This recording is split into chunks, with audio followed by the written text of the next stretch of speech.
Varanasi case में अभी तक आरोपी तक नहीं पहुंच पाई है पुलिस। कहां है आरोपी? क्या मास्टरमाइंड सिर्फ राजेंद्र का भतीजा? वाराणसी केस में अभी तक पुलिस आरोपी तक नहीं पहुंच पाई है। ऐसे में सवाल ये उठता है कि इस केस का मास्टरमाइंड क्या वाकई राजेंद्र गुप्ता का भतीजा है या फिर इसके पीछे कोई और कहानी है। पुलिस अब भी महज कुछ बयानों के आधार पर राजेंद्र गुप्ता के भतीजे विक्की की तलाश में जुटी है। आपको बता दें कि जून 1997 में राजेंद्र ने अपने भाई कृष्णा और पत्नी की हत्या कर दी थी। इस मामले में राजेंद्र के पिता लक्ष्मी नारायण ने मुकदमा दर्ज कराया था। इस घटना के बाद लक्ष्मी नारायण और उनके एक सुरक्षाकर्मी की हत्या भी राजेंद्र ने करवा दी, जिसमें शारदा ने राजेंद्र के खिलाफ मुकदमा लिखवाया था। ये जो परिवार है इसका जो इतिहास है बहुत ही वायलेंट रहा है। 97 में जो राजेंद्र गुप्ता थे उन्होंने पहले जून में अपने भाई और भाभी की हत्या की थी और उसके बाद दिसंबर में अपने बाप और उनके गार्ड की भी हत्या की थी, और जिसमें क्योंकि वादी जो इनकी माँ थी राजेंद्र गुप्ता की वो हॉस्टाइल होने के कारण ये छूट गए थे। और उसी के बाद जो अब 5 नवंबर को हुई है घटना, तो इससे संभवतः ये सामने आ रहा है कि विक्की ने, क्योंकि उस टाइम विक्की 6 से 7 साल का रहा होगा, उसने ये पूरी घटना अपने सामने होती देखी थी, तो कहीं ना कहीं ये साजिशन इसके मन में रहा होगा और 1.5 साल से ये प्लानिंग करता रहा होगा। जैसा आप बता रहे थे कि विक्की किस तरह का व्यक्ति है, कितना ये टेक्निकली साउंड है या पढ़ा लिखा है, शातिर है, किस तरह का व्यक्ति है ये? देखिए, master of computer application MCA Vicky ने किया हुआ है। ये सॉफ्टवेयर डेवलपर के रूप में काम करता था और ये टेक्नोलॉजिकली बहुत ही साउंड था। जो अभी इसकी गतिविधियों को अब खंगाला जा रहा है तो पता चलता है कि अहमदाबाद के 22 या 24 अक्टूबर को ही इसने अपना मोबाइल स्विच ऑफ कर दिया था। इसका किसी भी तरीके का कोई संपर्क सूत्र नहीं रहा था और उसके बाद ये बनारस आया है और जो वहाँ पे लोगों द्वारा बताया जा रहा है कि हाँ ये यहाँ पे थे और भाई दूज तक ये यहाँ पे रुके थे। क्या लग रहा है एक बड़ी वजह ये भी है कि अभी तक जिस अपराधी को, इतने बड़े अपराधी को या आरोपी को पकड़ में आ जाना चाहिए था, इसके इतने टेक्नोलॉजी के जानकार होने की वजह से या सॉफ्टवेयर डेवलपर होने की वजह से ही ये बार बार पुलिस को चकमा दे पा रहा है? क्योंकि इनका जो मुख्य लोकेशंस रही हैं वहाँ पे कई जगह कैमरे नहीं हैं और ये जब आए हैं तो ये किसी को भी बता के नहीं आए परिवार में कि मैं आ रहा हूँ, तो किसी को कोई ऐसी सूचना नहीं थी। अचानक से जो अपनी सगी बहन की शादी में नहीं गए थे और अचानक से दिवाली मनाने ये घर पे पहुँच गए थे, तो उसी में सबने पूछताछ में पता चल रहा है कि ये चुपचाप आए थे और सबसे पहले इन्होंने अपनी दादी को ही संपर्क किया था।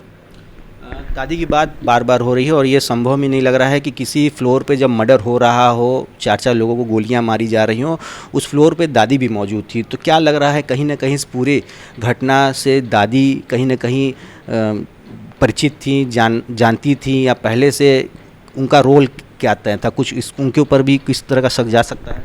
अभी जो दादी ने अपने बयानों में बताया है, इन्होंने खुद बताया है कि विक्की ने इस तरीके की घटना को करने का इनसे जिक्र किया था।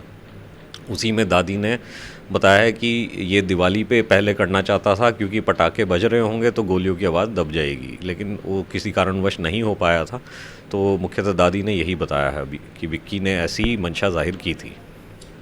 कुछ वजह पता चल पाया है कि विक्की आखिर क्यों ये सब करना चाह रहा था? क्या फैमिली डिस्प्यूट था या प्रॉपर्टी डिस्प्यूट, दोनों ही थे?